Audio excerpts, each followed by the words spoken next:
But we're not just fighting an epidemic, we're fighting an infodemic.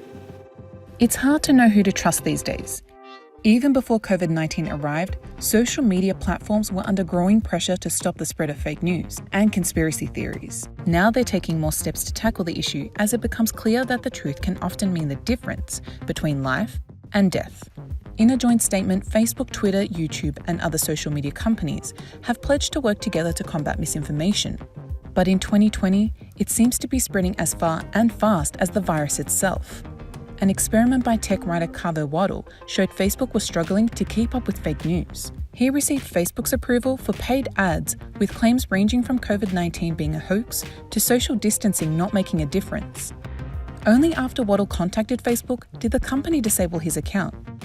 And there also seems to be another challenge: conspiracy theories. Professor Axel Bruns and his team from the Digital Media Research Centre at Queensland University of Technology says the pandemic presents a unique challenge.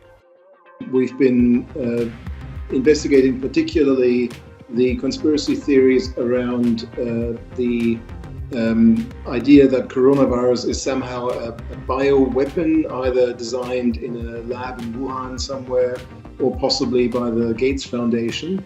And on the other side, we've also looked at a conspiracy theory that 5G mobile phone technology somehow either causes coronavirus or makes it worse. Both of these are, of course, completely untrue. Although scientists have debunked these theories, they still receive heaps of attention online.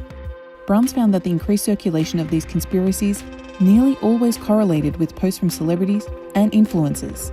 I think the term super spreaders is useful, I guess, to some extent, because in many ways the celebrities and others who ultimately make these conspiracy theories more visible really do provide a much greater audience, provide a lot more amplification. So in many ways, they really enable the spread of these stories across social media and, of course, beyond social media as well. I mean, they end up in mainstream media to some extent as well, at least being debunked and being talked about, if not being promoted.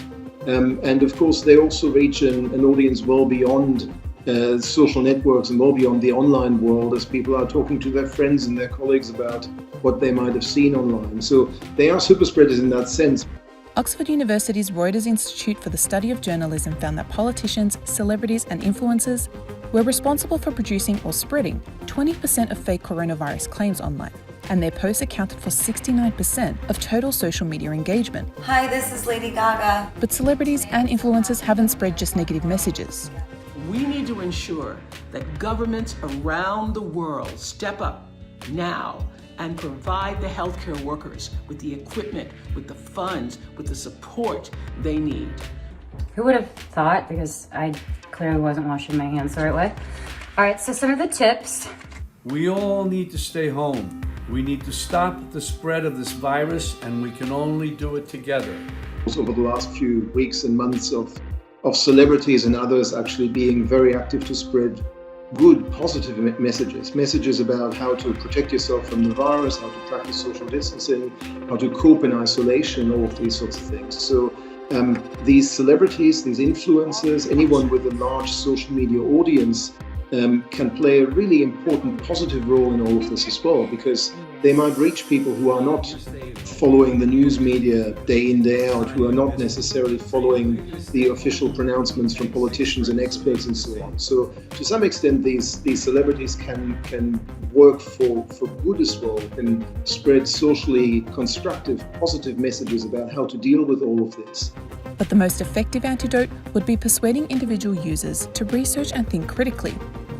We do in some ways now have to act a bit like journalists actually, where we do have to very much consider the source of what we're seeing. So even if it comes from a person who we've seen a lot of, a celebrity, a sports star, whatever, who we have a lot of knowledge of, I guess, maybe have some very positive sympathies with, we need to make sure that we trust that person less than the actual medical expert who in normal times might never cross our screens, might never actually be in our news, but whom we now have to take very seriously because they are actually the expert in this kind of context.